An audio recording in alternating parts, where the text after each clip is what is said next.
नमस्कार। ये कहानी कल्पना और तथ्यों पर आधारित है। अगर आप इस कहानी में खुद को पाते हैं तो ये एकमात्र सहयोग और इस कहानी की सफलता होगी। मेरा नाम अनिशेक है। आज जब मैं घर से सुबह 7 बजे कुछ ज़रूरी काम के लिए बाहर गया तो मैंने एक ऑटो रिक्शा किया। मेरे पास सिर्फ 200 रुपये थे। जहाँ मुझे जाना था मैं वहाँ उतरा और ऑटो वाले ने मुझे 100 रुपये वापस दे दिए। वो मैं जल्दबाजी में अपनी जेब में रखकर चला गया। सुबह 8 बजे से शाम 6:30 बजे तक मैंने अपना काम ख़त्म करके कुछ खाने के लिए एक दुकान पर गया और दुकान वाले को 100 रुपये दिए। दुकानदार ने उसे बड़े ध्यान से देखा और कहा, यह नहीं चलेगा। फिर दूसरी दुकान पर गया, उसने भी यही कहा। फिर तीसरी, और ऐसे करते करते 4 से 5 दुकान वालों ने मुझे यही जवाब दिया कि नहीं चलेगा। तो मैंने सोचा कि चलो अब पूछकर ही बोलूँगा चलेगा या नहीं। ऐसा करते करते कम से कम 10 से 20 दुकान वालों ने लेने से मना कर दिया। तो मैं समझ गया कि ये नोट नहीं चलेगा। पसीना और थकावट बहुत थी। आंखों में पानी और मुंह पर उबासी दिखाई सी दे रही थी। मन निराश था। उम्मीद मानो टूट ही गई थी। थोड़ी देर उस 100 रुपये के नोट को देखा और सोचा शायद मेट्रो में चल जाएगा। वो तो सीधे बैंक से ट्रांजैक्शन करते हैं और बैंक भारत सरकार का।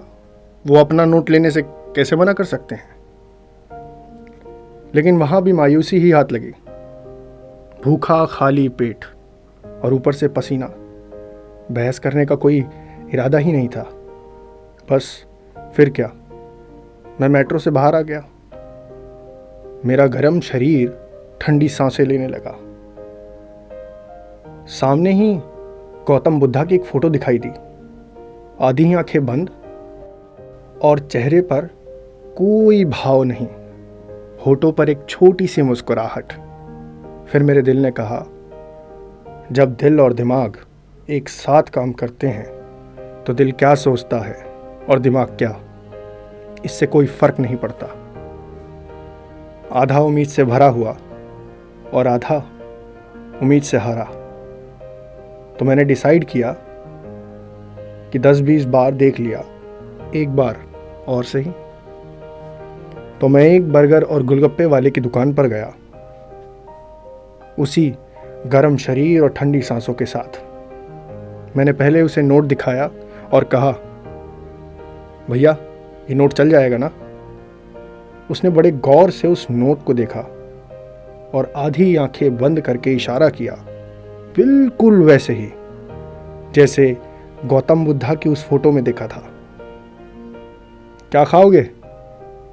मैंने कहा, बर्गर दे दो भैया। उसने दे दिया और बाकी पैसे वापस भी किए और इधर उधर की बातें करने लगा। बर्गर में नमक ज़्यादा था। मैंने कहा, भाई इसमें नमक ज़्यादा है। उसके चेहरे पर कोई भाव नहीं। आधी आंखें बंद करके मुस्कुराया, बिल्कुल वैसे ही जैसे उस फोटो में देखा था गौतम बुद्ध को। शायद नमक तेज इसलिए था कि ये याद दिलाए कि मैं नमक खा के आया हूं, या कुछ और याद दिलाने के लिए। कहते हैं ना, कुछ कहानियों के कोई शीर्षक नहीं होते। इस कहानी का भी कोई शीर्षक नहीं है। आप चाहें इस प्रस्तुति को शीर्षक दे सकते हैं। तो आइए इस कहानी का शीर्षक आप खुद लिखिए कमेंट बॉक्स में। धन्यवाद दोस्तों। तो मिलते हैं अगले हफ्ते एक नई कहानी के साथ।